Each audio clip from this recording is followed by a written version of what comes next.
ये कहानी एक ऐसे अंतरिक्ष यात्री की है जो हमारी पृथ्वी से 20 करोड़ किलोमीटर दूर मंगल ग्रह के विशाल रेगिस्तान में अकेला फंस जाता है। बस एक गलती की वजह से अब उसका बचना नामुमकिन हो चुका था। कहानी की शुरुआत में हम देखते हैं कि नासा के कुछ बहुत ही काबिल एस्ट्रोनॉट्स मंगल ग्रह के एसिडेलिया प्लनीशिया नाम के एक बेहद विशाल और वीरान इलाके में अपनी एक बहुत ही जरूरी रिसर्च में पूरी तरह से बिजी होते हैं। ये सारे लोग वहाँ पर मौजूद लाल मिट्टी और कुछ खास तरह के पत्थरों के सैंपल्स इकट्ठा कर रहे होते हैं ताकि अर्थ पर वापस जाकर इनकी गहराई से जांच की जा सके और मंगल ग्रह के रहस्य सुलझाए जा सकें। ये सारा काम बहुत ही सावधानी और पूरी प्लानिंग के साथ किया जा रहा था। सब कुछ एकदम नॉर्मल और शांत लग रहा था, लेकिन तभी अचानक से उनके सिस्टम में एक वार्निंग आती है और उन्हें सैटेलाइट से सूचना मिलती है कि एक बहुत ही भयानक और विशाल रेतीला तूफान बहुत ही ज्यादा तेजी से सीधा उनकी ही तरफ बढ़ रहा है। यह तूफान कोई आम तूफान नहीं था। यह मैसेज मिलते ही टीम की कमांडर जॉनसन ने स्थिति की गंभीरता को समझा और बिना एक पल भी बर्बाद किए तुरंत अपनी पूरी टीम को हैब के अंदर बुला लिया।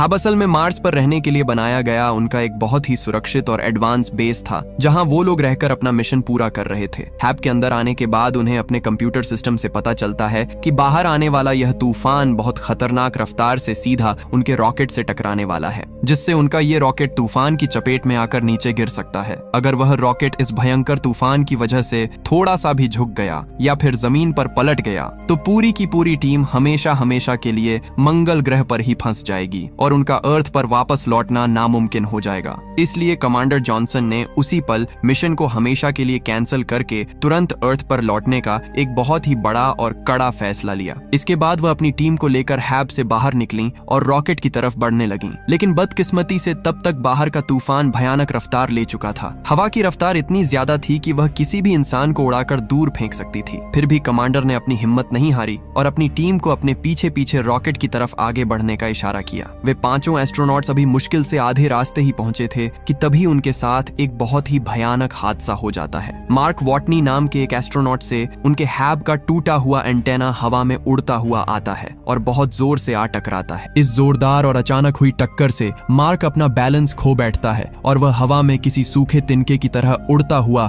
उस भयंकर तूफान में कहीं दूर जाकर गुम हो जाता है। ठीक उसी वक्त टीम के एक दूसरे मेंबर मार्टिनेज को अपनी कंप्यूटर स्क्रीन पर मार्क के स्पेस सूट से ऑक्सीजन लीक होने का खतरे का लाल सिग्नल मिलने लगता है। इसे देखकर पूरी टीम बुरी तरह से घबरा जाती है। अगर मार्क के सूट की सारी ऑक्सीजन खत्म हो गई तो वह कुछ ही सेकंड्स के अंदर तड़प तड़प कर मारा जाएगा। यह खौफनाक बात जानकर कमांडर और उनकी टीम अपनी जान को भारी जोखिम में डालकर मार्क को ढूंढने के काम में जुट गए। वे अपनी परवाह किए बिना उसे आवाजें दे रहे थे, लेकिन उस भयंकर धूल भरे तूफान में किसी को साफ देख पाना तो दूर, अपने हाथ को देख पाना भी नामुमकिन के बराबर था। वे सिर्फ रेडियो सिग्नल से एक दूसरे से जुड़े थे और मार्क से उनका कनेक्शन पूरी तरह टूट चुका था। काफी देर तक हर तरफ खोजने और आवाजें लगाने के बाद भी वे उसे नहीं ढूंढ पाए। दूसरी तरफ हवा के भयंकर दबाव से उनका MAV लगातार एक तरफ झुकता जा रहा था और वह कभी भी जमीन पर गिर सकता था। कुछ पलों के लिए तो कमांडर एकदम सुन्न सी रह गईं। उन्हें समझ नहीं आ रहा था कि वह अपने साथी को कैसे छोड़ दें, पर वह अच्छी तरह जानती थीं कि एक इंसान की जान बचाने के लिए बाकी सारे लोगों की जान को खतरे में नहीं डाला जा सकता।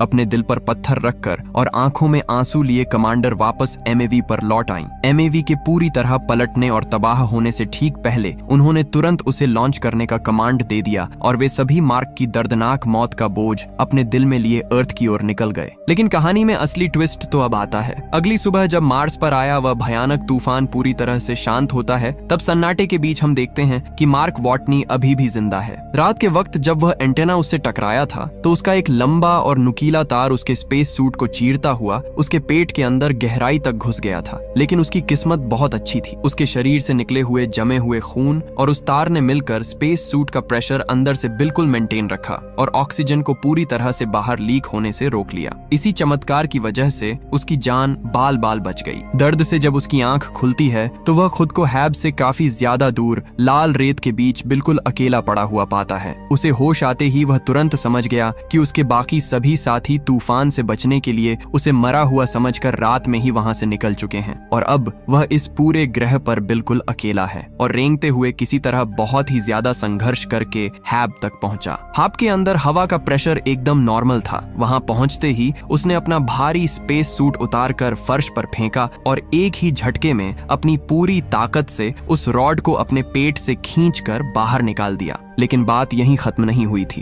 एंटेना का एक छोटा और नुकीला टुकड़ा अभी भी उसके गहरे जख्म में फंसा हुआ था, जिसे उसने फर्स्ट एड किट की मदद से निकाला और एक मेडिकल स्टेपलर की मदद से अपने जख्म पर खुद ही टांके लगा लिए। उस भयानक दर्द ने उसे पूरी तरह से हिलाकर रख दिया था, पर मार्क के लिए असल मुसीबतें तो अब शुरू होने वाली थीं। वह मार्स के बीहड़ और वीरान रेगिस्तान में पूरी तरह से अकेला फंस चुका था और उसकी मदद करने के लिए वहां कोई भी नहीं था। जिस भारी डिश से वह टकराया था वह असल में एक कम्युनिकेशन सैटेलाइट डिश थी, जो अब तूफान की वजह से पूरी तरह से टूट चुकी थी। इसका सीधा सा मतलब यह था कि वह ना तो अपने साथियों से कांटेक्ट कर सकता था और ना ही अर्थ पर बैठे नासा के लोगों से। अगर किसी चमत्कार से उसका कांटेक्ट नासा से हो भी जाता तो भी मार्स तक कोई रेस्क्यू मिशन या मदद पहुंचाने में नासा को कम से कम 4 साल का लंबा वक्त लगता। और सबसे डरावनी बात तो यह थी कि वह जिस हैब में खुद को सुरक्षित महसूस कर रहा था उसे डिजाइन ही सिर्फ 31 दिन तक टिकने के लिए किया गया था। अगर ऑक्सीजन मशीन या वाटर रिक्लेमर यानी पानी साफ करने वाली मशीन में से कुछ भी खराब हुआ तो उसकी मौत पक्की थी। और अगर कोई और चमत्कार हो भी जाए और मशीनें चलती रहें तो भी 4 साल तक सरवाइव करने लायक खाना उसके पास बिल्कुल नहीं था। अब हर हाल में उसका मरना पूरी तरह से तय लग रहा था, जिससे वह काफी ज्यादा मायूस हो गया। उसने अपनी सारी हताशा और इस डर को अपने कंप्यूटर जर्नल में रिकॉर्ड किया और एक जगह चुपचाप बैठकर अपनी मौत का इंतजार करने लगा। अगले 2 दिनों तक बाहर तूफान जारी रहा और मौत का खौफ उसे अंदर ही अंदर सताता रहा। लेकिन फिर मार्क के अंदर जीने की एक बहुत ही मजबूत उम्मीद जागी और उसने अपने आप से ठान लिया कि वह बिना लड़े यूं ही मार्स पर अपनी जान नहीं देगा। उसने अपनी दिमागी ताकत का इस्तेमाल करते हुए एक शानदार सर्वाइवल प्लान बनाया कि वह 4 साल बाद आने वाले नासा के एरिस 4 मिशन का इंतजार करेगा। पर इस पूरे प्लान में सबसे बड़ी रुकावट खाना था, क्योंकि इतने दिन जिंदा रहने के लिए हर दिन खाना बहुत ही ज्यादा जरूरी था। हैब में मौजूद सारा बचा हुआ राशन मिलाकर भी सिर्फ 1 साल तक ही चल सकता था। तभी उसकी नजर वहां रखे कुछ कच्चे आलूओं पर पड़ी और उसके जीनियस दिमाग में एक बहुत ही जबरदस्त आइडिया आया। उसने एक बहुत ही बड़ा और रिस्की फैसला लिया कि वह मार्स की इस बंजर जमीन पर अपनी खुद की खेती करेगा। उसके पास खाने के लिए कुछ आलू थे और वह उन्हें ही बीज की तरह इस्तेमाल करके उगाने की प्लानिंग करने लगा। पर मार्स की उस लाल मिट्टी को उपजाऊ और फर्टाइल बनाने के लिए काफी ज्यादा पानी की जरूरत थी, जो मंगल ग्रह पर कहीं भी मौजूद नहीं था। मार्क असल में एक प्रोफेशनल बॉटनिस्ट है, इसलिए वह पौधों और फसल उगाने की साइंस को बहुत ही अच्छे से जानता था। उसने हैब के अंदर एक बड़ी जगह पर ढेर सारी मिट्टी इकट्ठी करके एक छोटा सा खेत तैयार किया। उस सूखी जमीन को उपजाऊ बनाने के लिए वह एस्ट्रोनॉट्स का मल यानी ह्यूमन वेस्ट ले आया और उसकी भयंकर और जानलेवा बदबू को बर्दाश्त करते हुए उससे बेहतरीन खाद तैयार की। फिर उसने आलूओं को चाकू से काटकर उस तैयार खाद वाली मिट्टी में गहराई में बो दिया ताकि वे जल्दी से उग सकें। लेकिन पानी की समस्या अभी भी वहीं थी। पानी बनाने के लिए उसने केमिस्ट्री का इस्तेमाल किया और हाइड्रोजन और ऑक्सीजन को मिलाकर जलाने का एक बहुत ही खतरनाक तरीका अपनाया। इस काम को करने के सारे साधन हैब में मौजूद थे। पहली बार में उसने कमरे के अंदर पहले से मौजूद ऑक्सीजन को कैलकुलेट नहीं किया जो उसकी सांसों से बाहर आ रही थी, जिसके कारण वहां एक बहुत ही बड़ा ब्लास्ट हुआ और वह उड़कर दूर जा गिरा। लेकिन उसने हार नहीं मानी और अपनी अगली कोशिश में वह बहुत ही सावधानी से सही अनुपात मिलाकर पानी बनाने में पूरी तरह से कामयाब हो गया। वाष्पीकरण की इस प्रक्रिया की वजह से पानी की छोटी छोटी बूंदें बनी और उसकी मिट्टी को जरूरी नमी मिल गई। कुछ दिनों की लगातार कड़ी मेहनत और देखभाल के बाद वहां पर मिट्टी से पहला हरा पौधा बाहर निकला, जिसे देखकर मार्क की खुशी का कोई ठिकाना नहीं रहा और उसे अपने बचने की एक बहुत ही पक्की उम्मीद नजर आने लगी। इधर अर्थ पर नासा ने मीडिया को और पूरी दुनिया को साफ साफ बता दिया था कि मार्क वॉटनी मारे जा चुके हैं और उनका बहुत ही सम्मान के साथ अंतिम संस्कार भी कर दिया गया है। दुनिया भर में लोग इस खबर से दुखी थे। अगले दिन विंसेंट कपूर नासा के डायरेक्टर टेडी सैंडर्स के पास जाते हैं और उनसे रिक्वेस्ट करते हैं कि सैटेलाइट को एरिस 3 साइट की तरफ मोड़ दें ताकि वहां की तस्वीरें मिल सकें। डायरेक्टर साफ मना कर देते हैं क्योंकि उन्हें डर था कि मार्क की लाश दिखने से नासा की पब्लिक इमेज पूरी तरह से खराब हो जाएगी और उनके आने वाले नए मिशंस की फंडिंग पर भी बहुत ही बुरा असर पड़ सकता था। लेकिन कपूर इतनी आसानी से हार मानने वालों में से नहीं थे। उन्होंने चुपके से सैटेलाइट एक्सपर्ट मिंडी पार्क को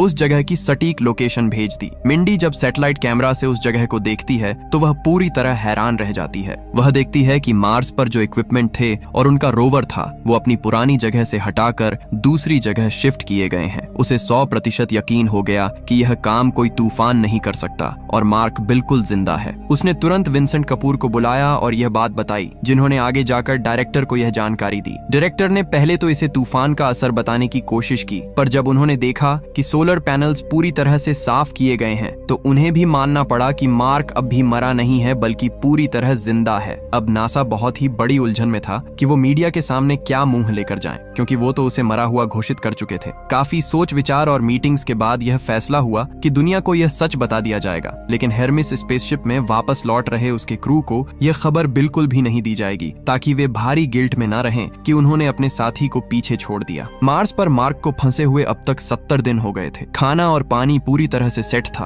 पर अब मार्स से बाहर निकलने का प्लान बनाना जरूरी था। अरीस पोर मिशन 4 साल बाद 200 किलोमीटर दूर शेपरेली क्रेटर नाम की जगह पर लैंड करने वाला था। जिंदा बचने का यही एक इकलौता रास्ता था कि वह समय से पहले किसी भी तरह वहां पहुंचे। मार्क ने कैलकुलेट किया कि इतनी लंबी यात्रा में उसे कम से कम 50 दिन का वक्त लगेगा। उसने अपनी तैयारियां शुरू कर दी। उसने एक खराब पड़े रोवर के पार्ट्स निकालकर अपने वर्किंग रोवर में बहुत ही अच्छे से फिट किए और उसे इतनी लंबी दूरी के काबिल बना लिया। रात की जमा देने वाली खून सुखा देने वाली ठंड से बचने के लिए उसने वह न्यूक्लियर बैटरी खोद कर निकाली, जिसे टीम ने खतरे के डर से जमीन में बहुत ज्यादा गहराई में गाड़ दिया था। अपनी जान का बहुत बड़ा रिस्क लेते हुए उसने बैटरी को रोवर में लटका लिया, जिससे उसे हीट मिली और ठंड की समस्या हमेशा के लिए हल हो गई। अर्थ पर नासा ने मार्क को बचाने की अपनी कोशिशें बहुत ही तेज कर दी। जेपीएल को 3 महीने के अंदर एक नया प्रोब बनाने का मुश्किल टास्क मिला, जिसमें आमतौर पर 6 महीने से ज्यादा वक्त लगता है। प्लान था कि इस प्रोब के जरिए 4 साल का राशन और सर्वाइवल का सारा सामान भेजा जाए और फिर एरिस 4 टीम जब आएगी तो उसे रेस्क्यू करके धरती पर ले आएगी। जेपीएल की पूरी टीम दिन रात इस नामुमकिन काम में जुट गई। नासा एडमिनिस्ट्रेटर ने मिंडी को सैटेलाइट एक्सेस देकर मार्क की हर एक्टिविटी पर पैनी नजर रखने को कहा। उधर मार्क की कड़ी मेहनत रंग लाई और आलूओं की फसल बहुत ही शानदार तरीके से तैयार हो गई। उसके खेत में 400 बढ़िया आलू उगे। उसने खाने के लिए बड़े आलू रखे और छोटे आलूओं को दोबारा मिट्टी में बो दिया। इस स्मार्ट प्लानिंग से मंगल जैसे वीरान ग्रह पर उसका खाने का परमानेंट जुगाड़ हो गया था। पर अब नासा से कांटेक्ट करना बहुत जरूरी था, वरना कोई उसे बचाने नहीं आता। वह बिना अपना वक्त बर्बाद किए रोवर लेकर एक अनजान दिशा में निकल पड़ा।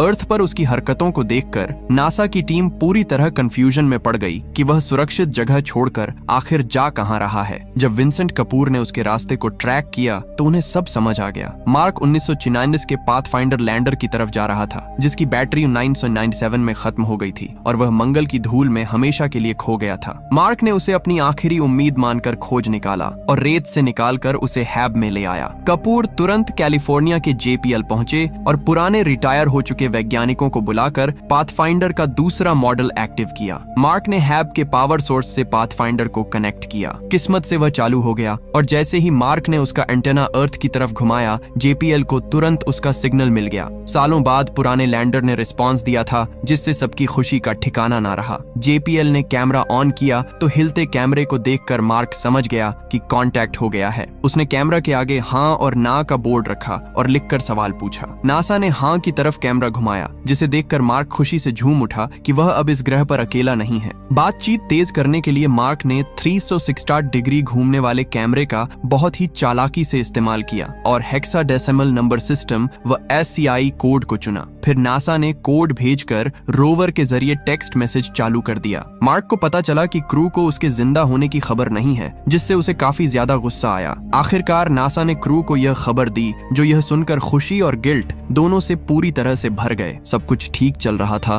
कि एक रात अचानक एक बहुत ही भयानक हादसा हुआ। हैब का एयरलॉक बार बार इस्तेमाल होने से प्रेशर नहीं झेल पाया और एक जोरदार धमाके के साथ फट गया। मार्क बहुत दूर जा गिरा और उसके हेलमेट में छेद हो गया, जिसे उसने तुरंत टेप से बंद किया। लेकिन अंदर घुसने वाली जानलेवा ठंड ने उसकी सारी आलू की फसल और मिट्टी के जरूरी बैक्टीरिया जड़ से खत्म कर दिए। अब वहां खेती दोबारा नहीं हो सकती थी और उसके पास खाना सिर्फ कुछ 100 दिन का ही बचा था। मार्क पूरी तरह से उदास हो गया। नासा का भेजा गया जल्दबाजी वाला सप्लाई मिशन रॉकेट भी उड़ते ही आसमान में फट गया, जिससे बचने की आखिरी उम्मीद भी टूट गई। तभी चाइना की स्पेस एजेंसी ने इंसानियत दिखाते हुए मदद के लिए अपना बूस्टर रॉकेट नासा को दे दिया। इसी बीच नासा के एस्ट्रोडायनामिसिस्ट रिच पर्नेल ने एक क्रेजी और बहुत ही ब्रिलियंट प्लान दिया। प्लान ये था कि हर्मीज स्पेसशिप को अर्थ पर लैंड कराने के बजाय अर्थ की ग्रेविटी का इस्तेमाल करके उसे गुलेल की तरह वापस मार्स की तरफ भेज दिया जाए। डायरेक्टर ने साफ मना कर दिया, पर मिच ने चुपके से यह प्लान क्रू को भेज दिया। पूरी टीम ने बिना कुछ सोचे अपनी जान दांव पर लगाकर 500 से ज्यादा दिन का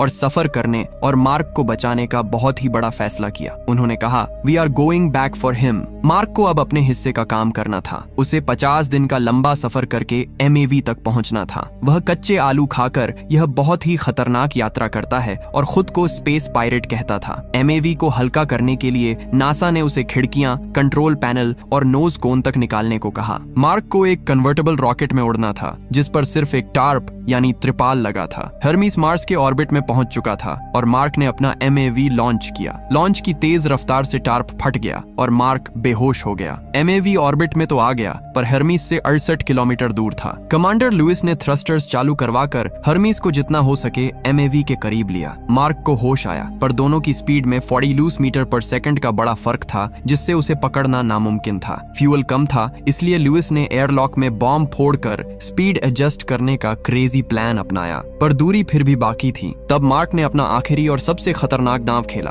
उसने अपने स्पेस सूट के ग्लव में एक छोटा छेद किया और हवा के प्रेशर का इस्तेमाल करके आयरन मैन की तरह हवा में उड़ता हुआ हर्मीस की तरफ बढ़ा। कमांडर लुइस रस्सी के सहारे उसे पकड़ने आगे बढ़ी। एक पल को लगा कि वह छूट जाएगा और हमेशा के लिए अंतरिक्ष में खो जाएगा, पर मार्क ने मजबूती से रस्सी पकड़ ली और उसे सुरक्षित स्पेसशिप के अंदर खींच लिया गया। यह देखकर दुनिया भर में खुशी की लहर दौड़ गई। इतने महीनों मंगल ग्रह पर अकेले और बिना किसी सहारे के संघर्ष करने के बाद मार्क वॉटनी अपने घर लौट आया। अर्थ पर उसने एक नई जिंदगी की शुरुआत की और अब वह नासा के नए एस्ट्रोनॉट्स को ट्रेनिंग देकर उन्हें अपनी इस शानदार कहानी से प्रेरित करता है। तो दोस्तों, आपको ये कहानी कैसी लगी कमेंट में जरूर बताना और इसी तरह की कहानियों के लिए हमारे चैनल को सब्सक्राइब जरूर करना।